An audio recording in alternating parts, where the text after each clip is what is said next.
የታወቀ ቢሊነር በአደባባይ ሊያዋርዳት ሲሞክር በትህትና ጎንብሳ ምግብ የምታቀርበው ያቺ ተራ አስተናጋጅ በውስጧ ምን አይነት ሚስጥር ደብቃ ይሆን? የሰው ልጅ ክብር በኪሱ ባለው ገንዘብ ወይስ በአይምሮ ባለው ዕውቀት ይለካል?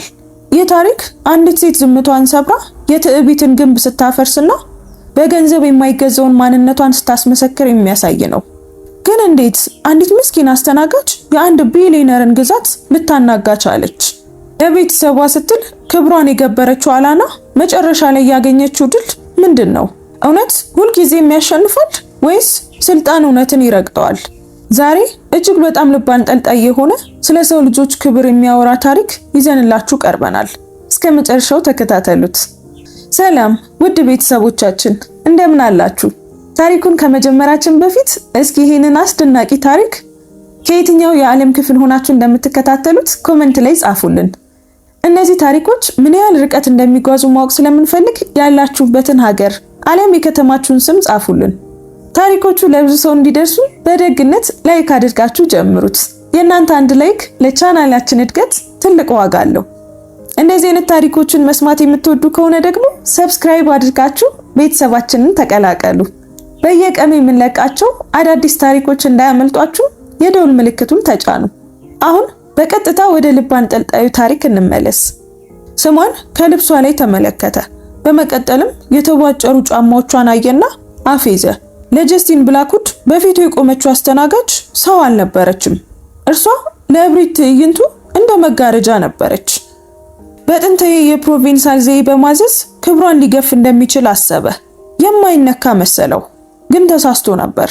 የወይን ብርጭቆን የምታስተካክለው ሴት አስተናጋጅ ብቻ እንዳልሆነች በፍጹም አላወቀም ነበር። ልትናገረው ያለው ቃልም የመመገቢያ ክፍሉን ጸጥ ከማሰኘት ባለፈ ግዛቱን የሚያፈርስ ነበር። ይህ እብሪት የገዛ ውድቀቱ መጀመሪያ እንደሆነ የሚያሳይ ታሪክ ነው። በማንሃታን በጣም የተመረጠው የመመገቢያ ክፍል በሆነው በሮዝዌል ላውንጅ ውስጥ ያለው አየር የቆየ ቦርድ ወይን፣ የሳፍሮን ሪሶቶና የውርስ ሀብት ሽታን ይሸታል። ለአላና ቫንስ ግን በአብዛኛው የጭንቀት ሽታ ነበር የሚሸታት። አላና የነጭ ሸሚዟን አንገት ሳብ አደረገችው። ይህ ስራ ጊዜያዊ እንደሚሆን በምታምንበት ጊዜ ከአንድ ዓመት በፊት ስለገዛችው ትከሻዋ ላይ በጣም ጠቧታል። ሐሙስ ምሽት 2:47 ነበር። የምሽቱ አገልግሎት ከፍተኛ ደረጃ ላይ ደርሶ ነበር። የባካራት ክሪስታል ከሊሞጂቺና ጋር ሲጋጭ የሚፈጠረው ሲምፎኒ አላና በአንድ ፈረቃ ከምታገኘው በላይ ዋጋ ባላቸው ሳቆች የታጀበ ነበር። ጠረጴዛ 3 ስጋቸው ጠረጴዛ ላይ እንዲከተፍ ይፈልጋሉ። ጠረጴዛ 5 የትራፍል ቁርጥራጮቹ በጣም ቀጭን ናቸው እያሉ ነው፣ እያማረሩ ነው። ተንቀሳቀሽ ቫንስ ተንቀሳቀሽ። ድምፁ የወለል ስራ አስኪያጁ የቪንሰንት ቶርን ነበር። ቪንሰንት ማመንታት ትልቅ ኃጢአት እንደሆነ የሚያምን ሰው ነበር። በአሁኑ ወቅት የወይን ዝርዝሩን ልክ እንደ ኒውክሌር መተኮሻ ኮዶች በትኩረት እየመረመረ በሱሚሌር ጣቢያ አቅራቢያ ቆሟል። አሁኑኑ ቪንሰንት አለች አላና።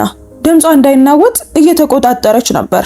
ከተረከዟ እስከ ወገቧ ድረስ የሚሰማትን የሚቃጠል ህመም ችላ በማለት የሻምፓኝ ብርጭቆችን የያዘውን ትሪ አነሳችው። ለ11 ሰዓታት ቆማ ነበር። ከብሩክሊን የቅናሽ መደብር የገዛቻቸው ጫማዎቿ በስፌታቸው በኩል የተቀደዱ ነበሩ። የቀኝ ሶሉ ኩሽና ውስጥ ያለውን እርጥብ ወለል በረገጠች ቁጥር እርጥበት ለማስገባት በቂ በሆነ መጠን ተለይቷል። አላና ቫንስ የ28 ዓመት ወጣት ነበረች። ለሮዝዌል ላውንጅ ደንበኞች እርሷ የማትታይ ህንፃ ነበረች። ወይኑን የምታፈስ፣ የምሽቱን ልዩ ምግቦች በዝግታ የምትናገር ድምፅ እና ንቀታቸውን ሳታንገራገር የምትቀበል አንድ አካል ነበረች። ከሁለት ወራት በፊት በድካም ምክንያት ራሷን ስትወድቅና የዝግጅት ጠረጴዛ ጥግ ላይ ስትጋጭ በግራ ግንባሯ ላይ የቀረውን ትንሽ ጠባሳ ማንም አያስተውልም። ስለዚህም ከ2 ዓመት በፊት አላና በሶርባን ዩኒቨርሲቲ በንጽጽር የቋንቋ ጥናት የዶክትሬት እጩ እንደነበረች ማንም አያውቅም ነበር። በፓሪስ ሰዓት አቆጣጠር ከጠዋቱ 4 ሰዓት ላይ የዓለም አቀፍ ጥሪ እስከሚመጣ ድረስ ለታዋቂው ሜሰንደር ሪሰርች ፌሎሺፕ ከተመረጡት 3 እጩዎች አንዷ ነበረች። የአባቷ የስትሮክ አደጋ፣ የግራ ጎኑን ሽባ ያደረገው ህመም፣ የትምህርት ቤት ድጎማዋን፣ ቁጠባዋን እናም በመጨረሻም የወደፊት ህይወቷን የበላው የህክምና ዕዳ። አሁን ከረቫት አስራለች። ለኢንቨስትመንት ጥቆማ ካልሆነ በስተቀር መጽሐፍ አንብበው ለማያውቁ ወንዶች አቤት እያለች ትታዘዛለች። አስቀድማ ባሰለጠነችው ፈገግታ ጠረጴዛ 7 ላይ ቀረበች። እውነተኛ ለመምሰል በቂ የሆነ ሙቀት ያለው ግን እንዳታስታውስ የሚያደርግ በቂ ርቀት ያለው ፈገግታ። እዚህ የተቀመጡት ጥንዶች ራሱን ማስተዋወቅ የማይፈልግ አይነት ሀብት ይንጸባረቅባቸው ነበር። ሴቷ በሮዝ ቀለም ልብስ ያጌጠች ቆንጆ ወርቃማ ፀጉር ያላት የሻማውን ብርሃን የሚስቡ የሩቢ ጉትቻዎችን አድርጋለች። ወንዱ ጥቁር ፀጉር ያለው ሹል መንጋጋ በሚገባ የተሰፋ ልብስ የለበሰ በህይወቱ አይሆንም ተብሎ እንደማያቅሰው አኳኋን ተቀምጧል። ጀስቲን ብላክውድ። ቶቢ ስሙን ቀደም ብሎ በሹክሹክታ ሲናገር ሰምታ ነበር። የጎረምሳው የቶቢ ድምፅ በአድናቆት እየተንቀጠቀጠ እሱ በጣም ሀብታም ነው፣ ቢሊየነር ነው። አላና የቢሊየነሩ አይኖች ከስሟ መታወቂያ ወደ ጫማዎቿ ከዚያም ተመልሰው ሲጓዙ እያስተዋለች የምግብ ዝርዝሩን በጥንቃቄ አስቀመጠች። ጉዞ ከ3 ሰከንድ ያነሰ ጊዜ ወሰደ። ነገር ግን የሱን ግምገማ ክብደት እንደ አካላዊ ነገር ተሰማት። እየተለካችና በቂ እንዳልሆነች እየተወሰነባት ነበር። እንደምን አመሻችሁ በማለት ጀመረች።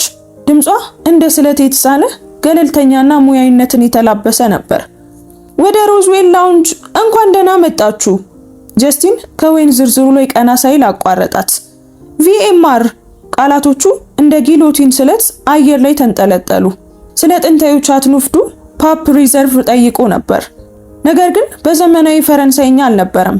የተናገረው በመካከለኛው ዘመን የፕሮቬንሳል ቋንቋ በቤተ መንግስት ገጣሚዎች ይጠቀሙበት በነበረው ዘዬ ነበር። ለ700 ዓመታት በንግግር ያልተገለገለበት የቋንቋ ቅርስ። ከጠረጴዛው ማዶ ኤሊና ምቾት ሳይሰማት ተንቀሳቀሰች። ፈገግታዋ እየጠፋ ነበር። በጠረጴዛ አራት ላይ ጥቁር ሰማያዊ ልብስ የለበሱ ሽበት ያላቸው ሰው ጋዜጣቸውን አወረዱ። በኩሽናው በኩል ዋናው ሼፍ ማርሴል ምግብ በማስጌጥ ላይ እያለ ደነዘዘ። ጀስቲን በመቀመጫው ላይ ወደ ኋላ ተደገፈ። በከንፈሮቹ ጥግ ላይ ፈገግታ ይታይ ነበር። እየጠበቀ ነበር። ግራ መጋባቷን እየጠበቀ የምትንተባተብበትን፣ ይቅርታ የምትጠይቅበትን፣ ምናልባትም የበለጠ ብቃት ያለው ሰው የምትጠራበትን ቅስፈት እየጠበቀ ነበር። አላና በደረቷ ውስጥ የሆነ ነገር ሲሰበር ተሰማት። ለ2 ዓመታት ቆልፋና ዝም አሰኝታ የያዘችው ነገር። በአንድ ወቅት ፉኮን በ3 ቋንቋዎች የተከራከረችው የእርሷ ክፍል፣ በኦኪስታን ዜዎች ውስጥ ያለውን ለውጥ ለአንድ ፕሮፌሰር ያረመችው የእርሷ ክፍል፣ በሕክምና ሂሳቦችና በ12 ሰዓታት ፈረቃዎች መስመር በመስመር የተፋቀው የእርሷ ክፍል። ጀስቲን ብላክውድን ተመለከተችው። በእውነት ተመለከተችውና ምርጫ አደረገች። የማይታይ መሆኑን ታቆማለች። ለዚህ አንዴ ብቻ ማን እንደነበረች ታስተውላለች። አፏን ከፈተችና ሶርቦን ተናገረች። ከ2 ዓመት በፊት አላና ቫንስ በሶርቦን የቋንቋ ጥናት ክፍል የእምነ በረድ አዳራሽ ውስጥ ቆማ ነበር። እንደ ማረጋገጫ የሚሰማትን የቅበላ ደብዳቤ ይዛ ነበር። በሜሰን ዲላ ሪሰርች ፌሎሺፕ ሙሉ የገንዘብ ድጋፍ፣ ምሁራን ለማግኘት 10 ዓመታት የሚጠብቁባቸውን ማህደሮች የማግኘት እድል። የእርሷ የጥናት ሐሳብ የቋንቋ መጥፋትና የቅኝ ግዛት ስልጣን ከአብዮት በኋላ በፈረንሳይኛ የኦክስታን ዜዎች ሞት በሚል ርዕስ የቀረበው ውዳሴን በቀላሉ በማትጠብቀው በፕሮፌሰር ዲቦይስ አዲስ ፈርቀዳጅ ተብሎ ተጠርቷል። አላና በላቲን ኳርታር በተባለ አንድ ካፌ ለአባቷ ደወለች። ድምጿ በቀጥታ እየተቆራረጠ ነበር። ለ30 ዓመታት በግንባታ ስራ ላይ ተሰማርቶ እሷን ያስተማራት ሳሙኤል ቫንስ አለቀሰ። የኔ ልጅ፣ የኔ ብልህ ልጅ። ከ4 ወራት በኋላ ያው ስልክ ከጧቱ 4 ሰዓት ላይ ጮኸ። የጎረቤት ሴት ወይዘሮ ሃንጊስ ድምጻቸው እየተንቀጠቀጠ ሳሙኤል በስራ ቦታ ወድቆ እንደነበር፣ የደም መፍሰስ ስትሮክ እንዳጋጠመው ነገሯት። የሰውነቱ ግራ ጎንም ምንም አይነት ምላሽ አይሰጥም ነበር። ውጤቱ እርግጠኛ አይደለም። አላና በ6 ሰዓታት ውስጥ አውሮፕላን ላይ ነበረች። ለምርምር፣ ለኮንፈረንስ ጉዞ፣ ለስራ ግንባታ የታሰበው የፌሎሺፕ ገንዘብ በምትኩ ለሕክምና ሂሳቦች ዋለ። ከዚያም አባቷ ለወደፊት ህይወቷ በዝግታ ያስቀመጠው ፈንድ የአሜሪካ የጤና እንክብካቤ ተስፋን ለመብላት የተነደፈ ማሽን መሆኑን ተረዳች። የአካል ብቃት እንቅስቃሴ በወር $8000፣ እሱን እንዲረጋጋ የሚያደርጉ መድኃኒቶች ሌላ $200,000፣ ለተሰባበሩ አካላት መጋዘን የሚመስለው እንክብካቤ ተቋም $6000። አሁንም ግን ለሰዓታት በቆሸሸ አንሶላ ላይ ይተውት ነበር። አማካሪው አዝነውለታል፣ ነገር ግን ግልጽ ነበሩ። ለአንድ ሴሜስተር፣ ምናልባትም ለ2 ልናዘገየው እንችላለን። ነገር ግን የፎሎሺፑ ቅድመ ሁኔታዎች አሉት። አላና ይገባሻል አይደል? ተረዳች። እናም ራሷን አገለለች። አሁን በኩዊንስ ውስጥ ባለ ስቱዲዮ አፓርታማ ውስጥ ትኖራለች። ራዲያተሩ እንደ እስረኛ ሰንሰለት የሚንጫጫበት፣ በኩሽኗ ጠረጴዛ ላይ በእጇ የአባዬ ፈንድ ተብሎ የተጻፈበት ኢንቨሎፕ ተቀምጧል። በአንድ ጊዜ አንድ ውርደት እየተቀበለች ያገኘችው $532 በከተማዋ ማዶ ባለው ጥሩ ተቋም ውስጥ ለአንድ ሳምንት እንኳን አይበቃም። ሳሙኤል ዝም ብሎ ከመኖር ይልቅ በትክክል ሊድን በሚችልበት ተቋም። በአንድ ወቅት ምሁር ነበረች፣ ቃላት ስልጣን መሆናቸውን የተረዳች የቋንቋ ምሁር። አሁን ግን እዚህ ከረባት ያሰረች መንፈስ ነች፣ የሌሎችን ምግብ የምታቀርብ፣ ንቀታቸውን ከአሁን በኋላ አይኖቿ ጋር በማይደርስ ፈገግታ የምታስተናግድ። ጠረጴዛ 7 እስኪያስታውሳት ድረስ ከአገልግሎት ውጪ በሌላ በማንኛውም መልኩ መታየት ምን እንደሚመስል ረስታው ነበር። ቪንሰንት አላናን በኩሽና በሮች አቅራቢያ ያገኛት። ፊቱ በጣም ለሀብታምና አስቸጋሪ ለሆኑ ደንበኞች በሚቀመጥ ጭንቀት ተሞልቷል። ጠረጴዛ 7 አላት፣ ቀድሞውኑ ፍጹም የሆነውን ከረባቱን እያስተካከለ። በግልሽ አስተናግጃቸው፣ አደራ ምንም ስህተት እንዳይኖር። እሺ ተረድቻለሁ፣ አላና መለሰች፣ ምንም እንኳን እግሮቿ ቀድሞውኑ እየጮሁ ቢሆኑም። ቁም ነገር ነው ቫንስ፣ እነዚህ ዓመታዊ በዓል የሚያከብሩ ቱሪስቶች አይደሉም፣ እነዚህ ባለ ሀብቶች ናቸው። የቪንሰንት አይኖች ወደ መግቢያው አቀኑ። እዚያም ጥቁር ጸጉር ያለው ውድ ልብስ የለበሰ ሰው ኮቱን ላስተናጋጁ እየሰጠ ነበር። አጠገቡ ያለችው ሴት በሮዝ ሐር ልብሶች ያጌጠች ቆንጆ ወርቃማ ጸጉር ያላት፣ በደረሱበት ቅስፈት ምንም ምቾት ያልተሰማት ትመስላለች። ቶቢ ወደ አላና ክንድ ተጠጋ። የ19 ዓመት ወጣት ፊቱ ለሀብታሞች በመቃረቡ በደስታ ቀልቷል። ያ ጀስቲን ብላክውድ ነው ሲል በሹክሹክታ ተናገረ። በደስታ እየተንቀጠቀጠ ነበር። ቢሊየነር ነው፣ ባለፈው ወር በፎርብስ ሽፋን ላይ ነበር። ድንቅ ነው። አላና የምግብ ዝርዝሩን ለመውሰድ እየደረሰች በዝግታ ተናገረች። ባር ተከፋፋያ ሳሻ ስታልፍ እጇን ያዘቻት። መልካም እድል አለች። የራሽያ ዘይዋ በትህትና እየጎላ ነበር። ያ ሰው ባለፈው ወር 6 ጠርሙሶችን መልሷል። የኛ የ09 ማርጎ የመካከለኛ መደብ ጭንቀት ይጣፍጣል ብሏል። ቀጥተኛ ጥቅስ ነው። አላና ጀስቲን 2 ጊዜ ማንንም ጠይቆ በማያውቅ ሰው በራስ መተማመን ወንበሩ ላይ ሲቀመጥ ተመለከተች። የኤሌናን ወንበር አልሳበላትም። መጀመሪያ እሱ ዝም ብሎ ተቀመጠ። ሱሜሊየር ፊሊፕ ከወይን ዝርዝሩ ጋር ቀረበ። እንደምን አመሹ ሚስተር ብላክውድ፣ ሐሳብ ላቅርብሎት? አይ ጀስቲን ቀና ብሎ አላየም። የፊሊፕ ፈገግታ ደረቀ። ሚልና ቫትራ ቫንዱይዚና መካከለኛ ምትክ አታቅርብልኝ። አገላለጹ ሆን ተብሎ የሚቆርጥ የበላይነትን ለማሳየት የታሰበ ነበር። ሱሜሊየር የ30 ዓመት ልምድ ያለው ሰው የተሳሳተ መጫወቻ እንዳመጣ ሕፃን ተባረረ። በእርግጥ ጌታዬ አለ ፊሊፕ። አሁን የፈረንሳይኛው ዘዬ በድንገት ጎልቷል። አላና ብቻ ያስተዋለችው ትንሽ የመቃወም ድርጊት። ኤሌና የጀስቲንን እጅ ነካችው። ያ ትንሽ ለወይን $400 እየከፈልኩ ነው አለ ጀስቲን። በመጨረሻም እሷን እያያት ነበር። ሰራተኞቹን ማስተማር የለብንም። አላና እንደ ጋሻ በምትጠቀምበት ልምምድ ባደረገችበት ፈገግታ ወደ ጠረጴዛው ቀረበች። በአእምሮ ውስጥ የማስጠንቀቂያ ደውሎች እየጮሁ ቢሆንም እጆቿ ሳይንቀጠቀጡ የምግብ ዝርዝሩን በጥንቃቄ አስቀመጠች። ይህ ሰው ሀብታም ብቻ አልነበረም፣ አደገኛ ነበር። ገንዘብን እንደ መሳሪያ፣ ቋንቋን ደግሞ እንደ ስለት የሚጠቀም አይነት ሰው። እርሷ ሙሉ በሙሉ ልታጠፋው እንደሆነ እስካሁን አላወቀም ነበር። ጀስቲን አላናን እንድትጠብቅ በማድረግ በትዕይንታዊ ትኩረት የምግብ ዝርዝሩን አጠና። 100 ጊዜ ያየችው የስልጣን ጨዋታ ነበር። ሆን ተብሎ የሚደረግ ዝምታ፣ አስገድዶ ማቆየት። ኤሌና ይቅርታ በሚጠይቅ ስሜት ተመለከተቻት፣ ግን ምንም አልተናገረችም። በመጨረሻም ጀስቲን ተናገረ። ለአፍታ ቆመ።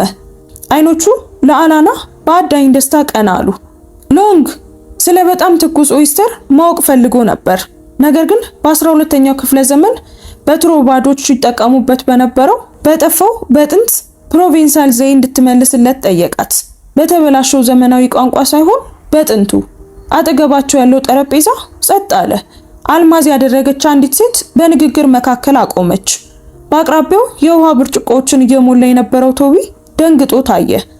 የሳሻ እጅ እየቀዳችው በነበረው የካምፕሪ ጠርሙስ ላይ ደነዘዘች። ኩሽና ውስጥ ማርሴል ቢላውን በመክተፊያው ሰሌዳው ላይ እስኪጮህ ድረስ በኃይል አስቀመጠው። እሱ የተወለደው ቢሊየነር ነበር። እነሱ ስውር መንገዳቸው ወደ ፕሮቪንስ ሊከተሉ ከሚችሉ ቤተሰብ የተገኙ ነበሩ። ጀስቲን አሁን ምን እያደረገ እንደሆነ በትክክል ያውቅ ነበር። ይህ ምግብ ስለማዘዝ አልነበረም። ይህ የቋንቋ ትዕይንት ነበር። በምሳ ሰዓት ውይይት የተሸፈነ ይፋዊ ግድያ። የኤሊና ጉንጮች ቀሉ። ጀስቲን፣ አይ ዝም ብዬ የማወቅ ጉጉት ኖሮብኝ ነው አለ ጀስቲን በለሰለሰ ድምፅ። እዚህ ያለው አገልግሎት ከዋጋ ጋር የሚመጣጠን መሆኑን ማወቅ ፈልጌ ነው። በእርግጥ በፈረንሳይ ተቋም ውስጥ የሚሰራ ሰው ፈረንሳይኛን መረዳት አለበት። በመጨረሻው ቃል ላይ ያለው አጽንኦት እንደ ምላጭ የተሳለ ነበር። እጆቹን አጣጥፎ ወንበሩ ላይ ወደ ኋላ ተደገፈና መጠበቅ ጀመረ። ፊቱ ላይ ያለው መሳለቂያ ሁሉንም ነገር ይናገራል። ከኔ በታች ነሽ፣ ያልተማርሽ ነሽ፣ ልክ እኔ እንደማስብሽ አይነት ተራ ሴት ነሽ። አላና በክፍል ውስጥ ያለው የሁሉም ሰው አይን ክብደት ተሰማት። ቪንሰንት ከማስተናገጃ ቦታው ሆኖ ይመለከት ነበር። ፊቱ በጭንቀትና በስሌት መካከል ሆኖ ነበር። አሁን እሱ ሲያሰላ ልታዩት ትችላለች። አስተናጋጇን ማጣት ወይስ ቢሊየነሩን ማጣት? መልሱ ግልጽ ነበር። ይቅርታ መጠየቅ ነበረባት። ሌላ ሰው መጥራት፣ ወደ ነበረችበት የማይታይነት መመለስ። ነገር ግን በጀስቲን ፈገግታ ውስጥ የሆነ ነገር አለ። ጭካኔ፣ እርሷ ትፈርሳለች ብሎ ማሰብ። ከ2 ዓመት በፊት የሞተ የመሰላትን ነገር ቀሰቀሰው። ድምጿ ሲመጣ ልክ እንደ ድንጋይ እየጸና ነበር። መሲያ፣ አላና ጀመረች። ድምጿ በድንገት ጸጥ ባለው የመመገቢያ ክፍል ውስጥ እየተሰማ ነበር። ጥያቄው ስለ ባህር ምግብ አይደለም፣ ትንኮሳ ነው። ቃላቶቹ ፍጹም በሆነ ጥንታዊ ፕሮቬንሳል ወጡ። አነጋገሩ ትክክለኛ፣ ሰዋሰዋዊ አወቃቀሩ ፍጹም ነበር። ነገር ግን እዚህ አላቆመችም። ከዚያም ያለምንም እንከን ወደ አካዳሚ ፍራንሷ የባላባት ፓሪስ ፈረንሳይኛ ተቀየረች። ዳንኤል፣ የኛው ኦይስትሮች ከኖርማንዲ ዛሬ ጠዋት የመጡ ናቸው። ነገር ግን አነጋገርህን እንዳርምልህ ፍቀድልኝ። አንተ ቮካብል የሚለውን እንደ ቴክኒካዊ ቃል ተጠቅመሃል። ታላቁ የፕሮቪንሳል ትሮቦች አርኖ ዳንኤል በዚህ አውድ ውስጥ ሞትዝ የሚለውን ቃል ይጠቀም ነበር። የጀስቲን ፊት ተሸበሸበ። የኤሊና እጅ ወደ አፏ ሄደ። ነገር ግን በዚህ ጊዜ በድንጋጤ ሳይሆን በታፈነ ሳቅ ነበር። በጠረጴዛ 4 ላይ ሽበት ያላቸው ሰው ጋዜጣቸውን ሙሉ በሙሉ አወረዱ። አይኖቻቸው በፍላጎት ተሳሉ። አላና ንግግሯን ቀጠለች። ድምጿ በብረት ላይ እንደተለበጠ ሐር ነበር። እንደ መሳሪያ ልትጠቀምበት የሞከርከው ቋንቋ ሰዎችን ለማስደመም የምትጫወትበት መጫወቻ አይደለም። የተጨኮኑትን ድምጽ ለማጥፋት የሞከረ የቋንቋ ቅኝ ግዛት ስሪት ነው። በሶርቦን ለ4 ዓመታት አጥንቼዋለሁ። እናንተስ? ከዚያ በኋላ የተፈጠረው ጸጥታ ፍጹም ነበር። ማርከስ እጆቹን አጣጥፎ ፊቱ ላይ ብርቱ ፈገግታ እየታየ ከኩሽናው ወጣ።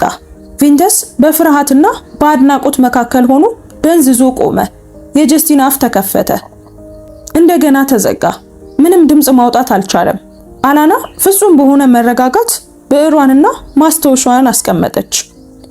ለመወሰን አንድ አፍታ ልስጦት ጌታዬ፣ ወይስ እርስዎ በሚመቸው በማንኛውም ቋንቋ እኔ ልዘዝሎ? የቀረው አገልግሎት በጣም በሚያስጨንቅ ውጥረት ውስጥ አለፈ። ጀስቲን በቀጭኑ ዘመናዊ ፈረንሳይኛ አዘዘ። ድምፁ የቀድሞ ትዕይንታዊነቱን ተገፎ ነበር። ምግቡን በጭራሽ አልነካውም። ኤሊና በዝግታ እየበላች አልፎ አልፎ አላናን የምስጋና በሚመስል ስሜት ትመለከታት ነበር። አላና የጣፋጭ ምግብ ዝርዝር ስታመጣ ጀስቲንን በእጁ ገፋችው። ሂሳቡን ብቻ። አድሬናሊኑ እየቀነሰ ሲመጣ እጆቿ እየተንቀጠቀጡ ክፍያውን በአስተናጋጆቹ ጣቢያ ላይ ፈጸመች። አደረገችው ተናገረች። እና ምናልባትም $3 ቢሊዮን የሚያወጣ ደንበኛን በማዋረዷ ከስራ ልትባረር ትችላለች። በቆዳ የተለበጠውን የሂሳብ መክፈያ ይዛ ወደ ጠረጴዛ 7 ስትመለስ ጀስቲን ቀና ብሎ ሳይመለከታት ከእጇ ነጠቃት። ፕላቲኒየም አሜሪካን ኤክስፕረስ ካርዱን አወጣ። ደረሰኙ ላይ በኃይል ፈርሞ በድንገት ቆመ። ኤሊና የእጅ ቦርሷን እየሰበሰበች በዝግታ ተነሳች። ከዚያም ጀስቲን ደነገጠ። እጁን ወደ ጃኬት ኪሱ ከዚያም ወደ ሌላኛው ሰደደ።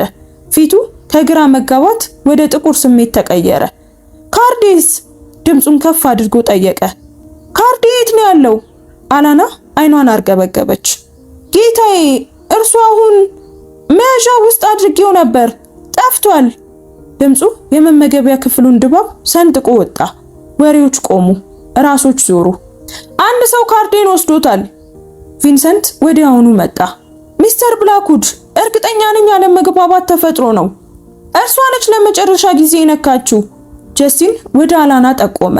አላና ጣቶቿ እየተንቀጠቀጡ ነበር፣ በፍርሃት ሳይሆን በቁጣ። ክብሩ በአደባባይ የተሰበረበትና አሁን ለበቀል እድል ያገኘ ሰው ቁጣ። ሽርጧን ፈትሹ፣ ኪሶቿን ሁሉ ፈትሹ እና አሁኑኑ ፖሊስ እንዲጠራ ፈልጋለሁ። የአላና ደም ወደ በረዶነት ተቀየረ። ጌታዬ፣ እኔ አላደረኩትም፣ አዋርደሽኛል። ጀስቲን እየተጠጋ በሹክሹክታ ተናገረ። ዝም ብዬ የምለቅሽ መሰለሽ? የሆነ የሞተ ቋንቋ ስለለመድሽ ከኔ የምትበልጭ ይመስልሻል? ሌባ ነሽ። ፈትሻት ቪንሰንት፣ ካልሆነም አንተንም ከስራ አባርርሃለሁ። ቶቢ ደንግጦ ታየ። ማርከስ በቁጣ እየተናወጠ ከኩሽናው ወጣ። ሶፊያ የባሩን ዳርቻ አጥብቃ ያዘች። የጣቷ አጥንቶች ነጡ። የቪንሰንት ፊት አመድ መሰለ። ሚስ ቫንስ፣ ይህንን ለማጣራት ብንፈትሽሽስ? አላና ዓለም እየተገለባበጠች እንደሆነ ተሰማት። የአባቷ ፊት በአይምሮዋ መጣ። የአባዬ ፈንድ ኢንቨሎፕ። ሁሉም ነገር ሊጠፋ ነው። ምክንያቱም እሷ ታይታ ለመታየት ስለደፈረች ነው። ከዚያም እንደ ክረምት ቀዝቃዛና የተረጋጋ ድምፅ ግርግሩን ሰበረው። ያ አስፈላጊ አይደለም። በመመገቢያ ክፍል ውስጥ ያለው እያንዳንዱ ራስ ወደ ጠረጴዛ አራት ዞረ። ማክሲሚሊዮን ሮክዌል በ70 ዓመቱ ተቻክሎ ለማያውቅ ሰው በሚመጥን ዝግታ ከመቀመጫው ተነሳ። ረጅም ነበር፣ ሽበት ያለበት ሰውዬ። ፍጹም በሆነ መልኩ ከአላና ዓመታዊ ኪራይ በላይ ዋጋ ባለው ጥቁር ሰማያዊ ልብስ ያጌጠ። አነጋገሩ ከስዊዘርላንድ አዳሪ ትምህርት ቤቶችና ከሞናኮ የበጋ ቤቶች የሚመጣው የቆየ የአውሮፓ መኳንንት ስሜትን ይዟል። ወደ ጠረጴዛ 7 ሲራመድ ክፍሉ በዙሪያው እንደገና የተስተካከለ መሰለ። ሌሎች ተመጋቢዎች በደመ ነፍስ ወደ ኋላ ተጠግተው መንገድ ሰጡት። የጀስቲን ፊት በግራ መጋባትና በንዴት መካከል ዋዥቆ ነበር። ይቅርታ፣ ግን ይህ የግል ሚስተር ብላክውድ። የሮክዌል ድምፅ ዝቅተኛ ቢሆንም ፍጹም ስልጣን ነበረው። ተሰርቋል በምትለው የክሬዲት ካርድ ምክንያት ውከት እየፈጠርክ እንደሆነ አምናለሁ። ተሰርቋል? ጀስቲን ተቆጣ። አሁን በሷ። እንደገና ወደ አላና ጣቱን ቀሰረ። የሮክዌል ፈዛዛና ሰማያዊ ስለታማ አይኖች ላፍታ ወደ አላና ተመለከቱ። ፊቱ ላይ የሆነ የማወቅ ስሜት አለፈ። ነገር ግን ያለምንም ማስተያየት ወደ ጀስቲን ተመለሰ። አያለው እና በእርግጥ እንደተወሰደ እርግጠኛ ነህ? ቼክ መያዣው ውስጥ አድርጌው ነበር። ክፍያውን ለመፈጸም ወሰደችው። ሲመለስ ካርዱ አልነበረም። ስሌቱ ግልጽ ነው። ሮክዌል በዝቅታ ራሱን ነቀነቀ። በእርግጥ የሂሳብ ስሌት ብዙ ጊዜ ግልጽ ነው። ንገረኝ ሚስተር ብላክውድ፣ የገዛ ኪሶችን ፈትሻል? የጀስቲን መንጋጋ ጠበቀ። በእርግጥ ለኔ ስትል እንደገና በደንብ ፈትሸው። በሮክዌል አነጋገር ውስጥ ትዕዛዝ እንጂ ጥያቄ አልነበረም። ኤሊና ከጀስቲን ትንሽ ራቅ ብላ ቆመች። ፊቷ ላይ ምን አይነት ስሜት እንዳለ አይታወቅም ነበር። ጀስቲን የጃኬቱን ኪሶች እየዳበሰ ትዕይንት አሳየ። ቀድሞውኑ እጆቹ ቆሙ። ፊቱ ተቀየረ። በዝግታ ወደ ውስጠኛው የደረት ኪሱ ገባና ፕላቲኒየም የአሜሪካን ኤክስፕረስ ካርዱን አወጣ። በክፍል ውስጥ ያለው ሰው ሁሉ ትንፋሹን ዋጠ። ጀስቲን ካርዱን ልክ ከሌላ ዓለም እንደመጣ ነገር አፈጠጠበት። እኔ ግርግር በሚፈጠርበት ጊዜ ከቼክ መያዣው ወደ ኪስ ወድቆ መሆን አለበት። የሮክዌል ቅንድብ ከፍ አለ። የሚገርም አጋጣሚ ነው። ልክ እንደ እውቀታቸው እንድታናግር በመድፈሯ ምክንያት ሰራተኛዋን በሌብነት በአደባባይ እንደ መክሰስ ያለ አጋጣሚ። ኤሌና እጇን ወደ አፏ ወሰደች። የጀስቲን ፊት ደም መሰለ። ከሮክዌል የወጣችው ነጠላ ቃል እንደ ዳኛ መዶሻ አረፈች። አይ አትቆይም። ይህችን ሴት ይቅርታ ትጠይቃለህ፣ ከዚያም ተቋሚን ለዘላለም ትለቃለህ። የጀስቲን አይኖች ፈጠጡ። የእርሱ ተቋም? ስሜ በበሩ ላይ አለ ሚስተር ብላክውድ። እርግጠኛ ነኝ አንተም አስተውለሃል። ነገሮች ሲገጣጠሙለት የጀስቲን ፊት ነጣ። ሮክዌል ላውንጅ። ማክሲሚሊየን ሮክዌል። እርሱ የምግብ ቤቱ ባለቤት ብቻ ሳይሆን በዓለም ላይ ካሉ ጥንታዊና ሀያል ከሆኑ የግል ባንኮች አንዱ የሆነው የሮክዌል ፋይናንሻል ግሩፕ ሊቀመንበር ነው። ሚስተር ሮክዌል፣ ይቅርታ ጠይቃለሁ። አላወኩም ነበር። የጀስቲን ድምፅ የቀድሞ መርዙን አጥቷል። አሁን ሙሉ በሙሉ ስሌት ሆኗል። የሚቃጠለውን ድልድይ ለማዳን የሚደረግ መፍጨርጨር። የቋንቋ ትዕይንት በመጠቀም ሰራተኛዬን ለማዋረድ ስትሞክር እኔ እያየሁ እንደሆነ አላወቅም ነበር። ወይም በሷ ላይ ለመበቀል የሌብነት ክስ ስትፈጥር እኔ መኖሬን አላወቅም። የሮክዌል ድምፅ አሁንም ረጋ ያለ ነበር። ይህም በሆነ መልኩ የበለጠ አስፈሪ አደረገው። ከነዚህ ውስጥ የትኛው አለማወቅ እንደሆነ ለማወቅ ጓጉቻለሁ። ኤሊና የሰርግ ቀለበቷን ከግራ እጇ አውልቃ በዝግታ ጠረጴዛው ላይ አስቀመጠችው። የጀስቲንን አይኖች በእፎይታ ስሜት ተመለከተች። መኪና እጠራለሁ አለችና ወደ ኋላ ሳትመለከት ወደ መውጫው አመራች። ጀስቲን ሊይዛት ሞከረ። ኤሊና ግን እሷ ቀድሞውኑ ሄዳ ነበር። ሮክዌል ንግግሩን ቀጠለ። ስለ ስተርሊንግ ካፒታል የዕዳ ግዴታዎች ለማወቅ ጓጉቻለሁ። ለሮክዌል በየሩብ ዓመቱ የሚከፈል 18 ሚሊዮን ዶላር፣ ትዝታዬ ትክክል ከሆነ በየወሩ በ15ኛው ቀን መከፈል አለበት። ጀስቲን ደነዘዘ። እነዚያ መደበኛ ውሎች ናቸው። በእርግጥ በብድር ስምምነቱ አንቀጽ 7 ንዑስ አንቀጽ 3 መሰረት በ60 ቀናት ማስጠንቀቂያ ውስጥ ሙሉ በሙሉ ሊጠየቁ የሚችሉ መደበኛ ውሎች ናቸው። እንዲሁም አበዳሪው ተቋም ላይ ስለሚደርስ የሞራል ውድቀትና የስም ማጥፋት አደጋ የሚገልጽ ነገር አለ። ሮክዌል የሸሚዝ እጀታ ቁልፉን አስተካከለ። በአደባባይ ተቋም ውስጥ በእኔ ተቋም ውስጥ ሰውን በሌብነት በሐሰት መክሰስ ያን ያሟላ እንደሆነ እጠራጠራለሁ። አትችልም።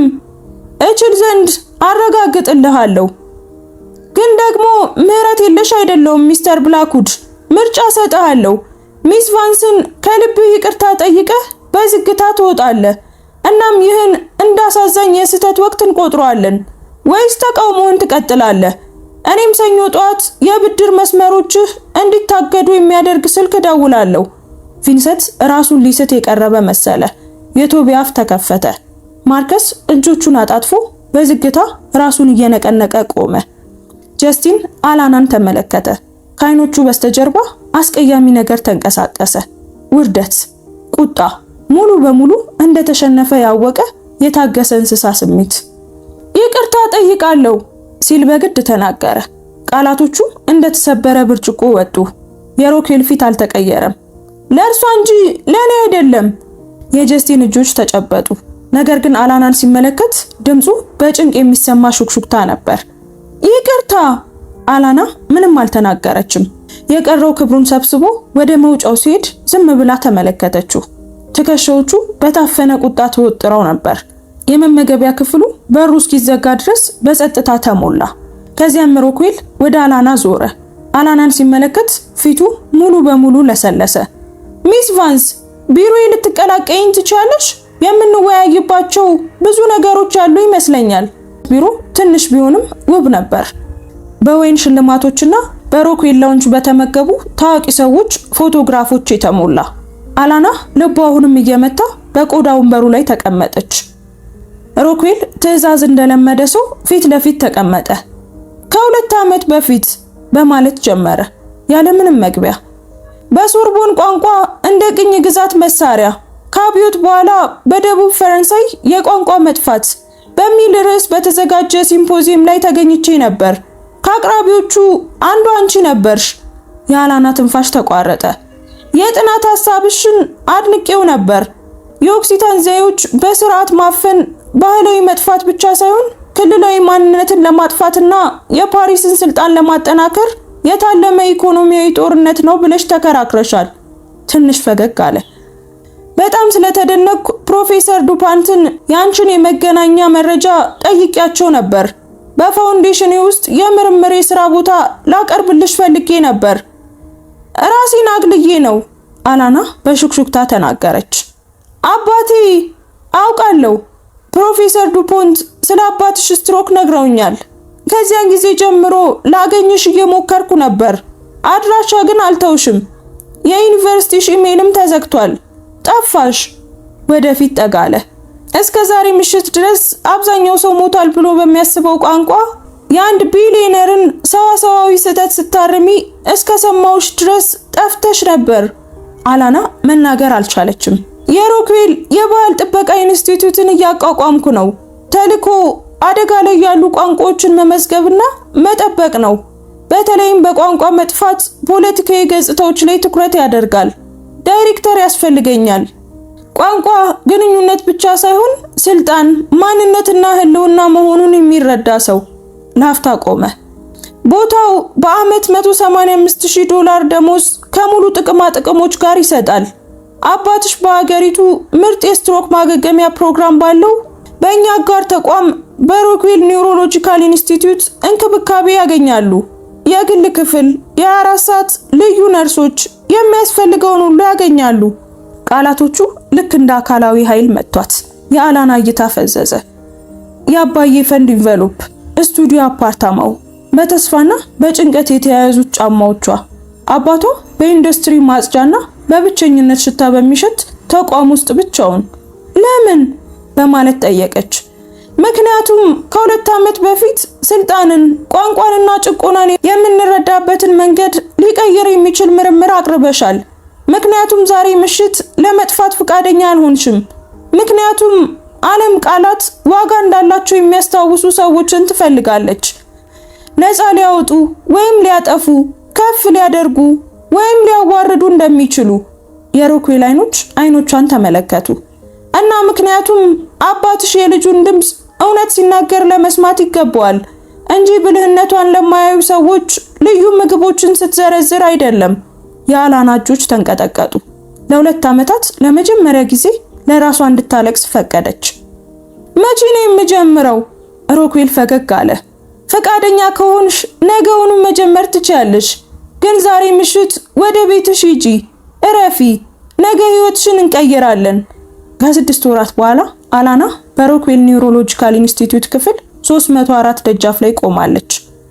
የጠዋቱ ብርሃን ሴንትራል ፓርክን በሚመለከት ረጅም መስኮቶች በኩል ሲገባ ተመለከተች። ክፍሉ የሕክምና ተቋም አይመስልም ነበር፣ ቤት ይመስል ነበር። እስጢፋኖስ ቫንስ መስኮቱ አጠገብ ባለው ወንበር ላይ ተቀምጧል። የግራ እጁ በሕክምና ኳስ ላይ አርፏል። አቋሙ ከ2 ዓመት ወዲህ ታይቶ በማይታወቅ መልኩ ጠንክሯል። የፊዚካል ቴራፒስቷ ማሪያ እስጢፋኖስ ለተናገረው ነገር ፈገግ እያለች መሳሪያዎቿን እየሰበሰበች ነበር። ምክንያቱም እስጢፋኖስ አሁን እየተናገረ ነበር፣ እውነተኛ ቃላትን፣ ሙሉ አረፍተ ነገሮችን። አላና ክፍሉን አቋርጣ ሄደች። ጫማዎቿ በእንጨት ወለሉ ላይ ይጮሃሉ። በዚህ ጊዜ እውነተኛ ጫማዎች ነበሩ፣ በትክክል የሚገቡ። ጥቁር ግራጫ ልብስ ለብሳለች። የሮክዌል ኢንስቲትዩት አርማ ያለበት የቆዳ ማህደር ይዛለች። ለዓመታት ያልተስተካከለው ጸጉሯ አሁን ፊቷን በሚያምር ሁኔታ በሚያሳዩ ቁልፎች ተሰርቷል። ሃይ አባዬ! እስጢፋኖስ ቀና ብሎ አያት። አይኖቹ አሁን ግልጽ ናቸው፣ በትኩረት ይመለከታሉ፣ ግን በእንባ ተሞልተዋል። አላና! ንግግሩ ጥንቃቄ የተሞላበት ነበር። አላና ሎሬን ቫንስ በቀኝ እጇን አጥብቆ ይዞ ጨመቃት። ልጄ! ወንበሯ አጠገብ ተንበርክካ ግንባሯን ከግንባሩ ጋር አጣበቀች። እዚህ ነኝ። ያደረግሽውን ሰማው። ያ ምግብ ቤት። ፈገግ አለ።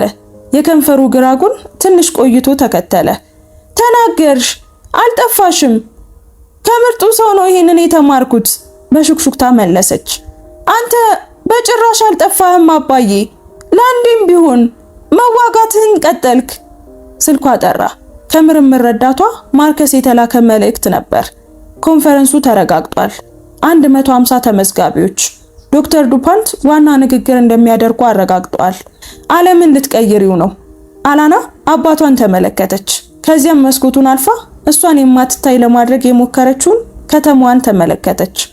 ከ3 ወራት በፊት በብድር ግዴታዎችና በጠፉ ባለሀብቶች ምክንያት ፈንዱ ስለፈረሰበት ስለ ጀስቲን ብላክውድ አሰበች።